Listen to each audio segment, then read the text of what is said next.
House of the Seven Gables by Nathaniel Hawthorne. Recording by Mark Smith.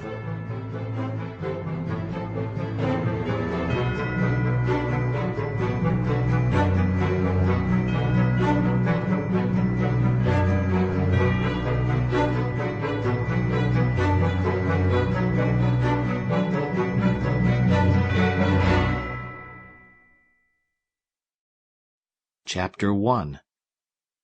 The Old Pyncheon Family. Halfway down a by-street of one of our New England towns stands a rusty wooden house, with 7 acutely peaked gables, facing towards various points of the compass, and a huge clustered chimney in the midst. The street is Pyncheon Street. The house is the Old Pyncheon House, and an elm tree, of wide circumference, rooted before the door, is familiar to every town-born child by the title of the Pyncheon Elm.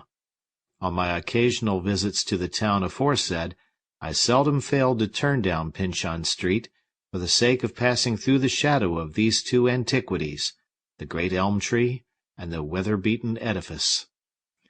The aspect of the venerable mansion has always affected me like a human countenance, bearing the traces not merely of outward storm and sunshine, but expressive also of the long lapse of mortal life and accompanying vicissitudes that have passed within. Were these to be worthily recounted, they would form a narrative of no small interest and instruction, and possessing, moreover, a certain remarkable unity which might almost seem the result of artistic arrangement. But the story would include a chain of events extending over the better part of 2 centuries, and, written out with reasonable amplitude, would fill a bigger folio volume, or a longer series of duodecimos, than could prudently be appropriated to the annals of all New England during a similar period. It consequently becomes imperative to make short work with most of the traditionary lore of which the Old Pyncheon House, otherwise known as the House of the Seven Gables, has been the theme.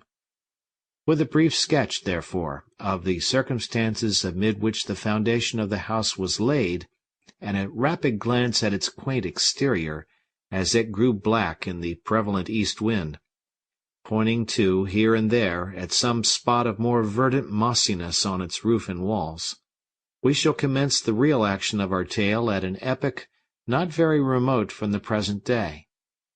Still, there will be a connection with the long past, a reference to forgotten events and personages, and to manners, feelings, and opinions, almost or wholly obsolete, which, if adequately translated to the reader, would serve to illustrate how much of old material goes to make up the freshest novelty of human life.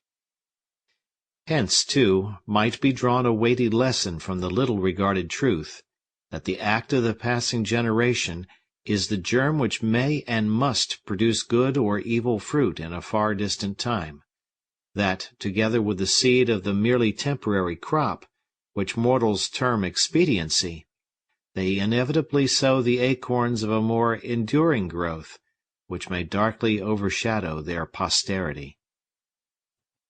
The House of the Seven Gables, antique as it now looks, was not the first habitation erected by civilized man on precisely the same spot of ground. Pyncheon Street formerly bore the humbler appellation of Mall's Lane, from the name of the original occupant of the soil, before whose cottage door it was a cow-path. A natural spring of soft and pleasant water, a rare treasure on the sea-girt peninsula where the Puritan settlement was made, had early induced Matthew Mall to build a hut, shaggy with thatch, at this point, although somewhat too remote from what was then the centre of the village. In the growth of the town, however, after some 30 or 40 years, the site covered by this rude hovel had become exceedingly desirable in the eyes of a prominent and powerful personage, who asserted plausible claims to the proprietorship of this and a large adjacent tract of land, on the strength of a grant from the legislature. Colonel Pyncheon, the claimant, as we gather from whatever traits of him are preserved, was characterized by an iron energy of purpose. Matthew Maule, on the other hand, though an obscure man, was stubborn in the defense of what he considered his right, and for several years he succeeded in protecting the acre or two of earth which, with his own toil, he had hewn out of the primeval forest, to be his garden ground and homestead. No written record of this dispute is known to be in existence. Our acquaintance with the whole subject is derived chiefly from tradition. It would be bold, therefore, and possibly unjust, to venture a decisive opinion as to its merits, although it appears to have been at least a matter of doubt whether Colonel Pyncheon's claim was not unduly stretched in order to make it cover the small metes and bounds of Matthew Maule. What greatly strengthens such a suspicion is the fact that this controversy between two ill-matched antagonists, at a period, moreover, lauded as we may, when personal influence had far more weight than now, remained for years undecided, and came to a close only with the death of the party occupying the disputed soil.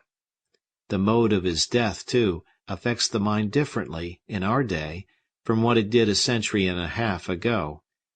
It was a death that blasted with strange horror the humble name of the dweller in the cottage, and made it seem almost a religious act to drive the plough over the little area of his habitation, and obliterate his place and memory from among men. Old Matthew Maule, in a word, was executed for the crime of witchcraft.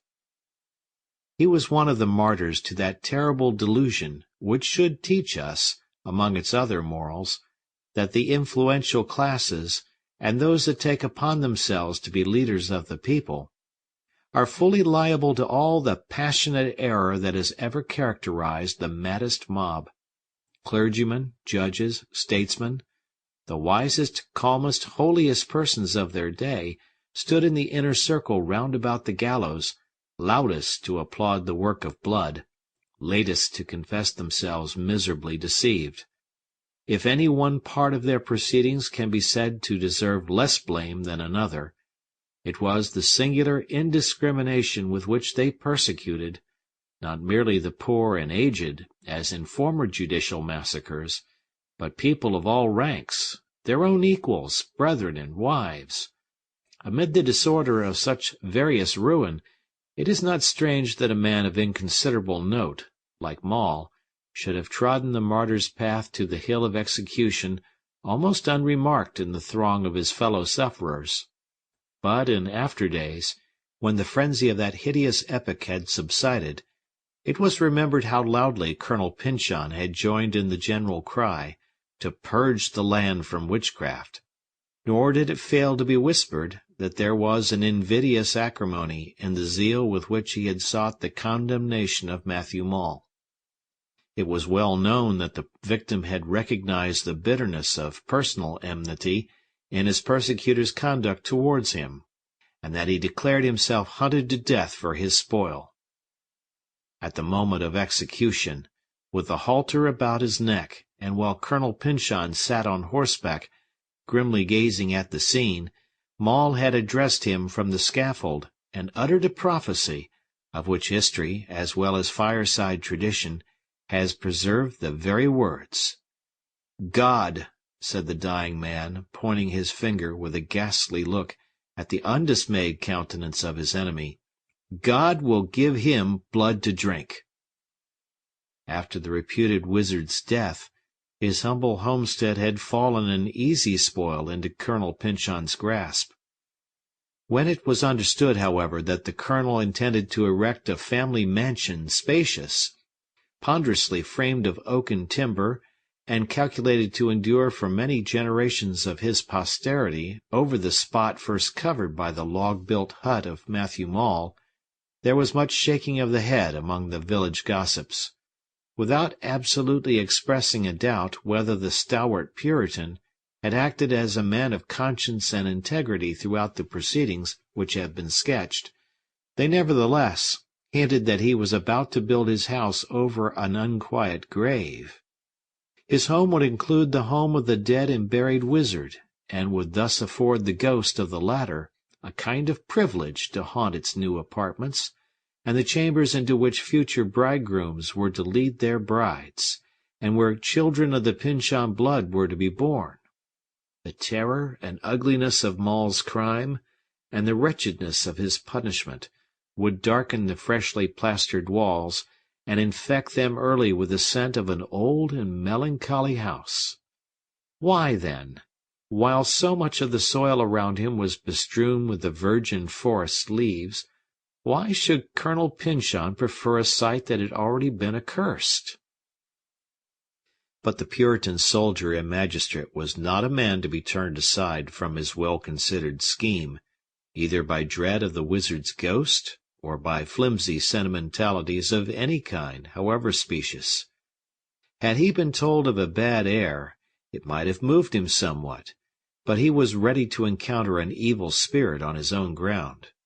Endowed with common sense, as massive and hard as blocks of granite, fastened together by stern rigidity of purpose, as with iron clamps, he followed out his original design, probably without so much as imagining an objection to it. On the score of delicacy, or any scrupulousness which a finer sensibility might have taught him, the colonel, like most of his breed and generation, was impenetrable. He therefore dug his cellar, and laid the deep foundations of his mansion on the square of earth whence Matthew Maule, 40 years before, had first swept away the fallen leaves. It was a curious, and, as some people thought, an ominous fact, that, very soon after the workmen began their operations, the spring of water, above mentioned, entirely lost the deliciousness of its pristine quality. Whether its sources were disturbed by the depth of the new cellar, or whatever subtler cause might lurk at the bottom, it is certain that the water of Maule's well, as it continued to be called, grew hard and brackish. Even such we find it now, and any old woman of the neighborhood will certify that it is productive of intestinal mischief to those who quench their thirst there. The reader may deem it singular that the head carpenter of the new edifice was no other than the son of the very man from whose dead gripe the property of the soil had been wrested. Not improbably he was the best workman of his time, or, perhaps, the colonel thought it expedient, or was impelled by some better feeling, thus openly to cast aside all animosity against the race of his fallen antagonist. Nor was it out of keeping with the general coarseness and matter-of-fact character of the age, that the son should be willing to earn an honest penny, or rather a weighty amount of sterling pounds, from the purse of his father's deadly enemy. At all events, Thomas Maule became the architect of the house of the Seven Gables, and performed his duty so faithfully that the timber framework fastened by his hands still holds together. Thus the great house was built. Familiar as it stands in the writer's recollection, for it has been an object of curiosity with him from boyhood, both as a specimen of the best and stateliest architecture of a long-past epoch, and as the scene of events more full of human interest, perhaps, than those of a grey feudal castle. Familiar as it stands in its rusty old age, it is therefore only the more difficult to imagine the bright novelty with which it first caught the sunshine. The impression of its actual state, at this distance of 160 years, darkens inevitably through the picture which we would fain give of its appearance on the morning when the Puritan magnate bade all the town to be his guests. A ceremony of consecration, festive as well as religious, was now to be performed. A prayer and discourse from the Reverend Mr. Higgins. Sample complete. Ready to continue?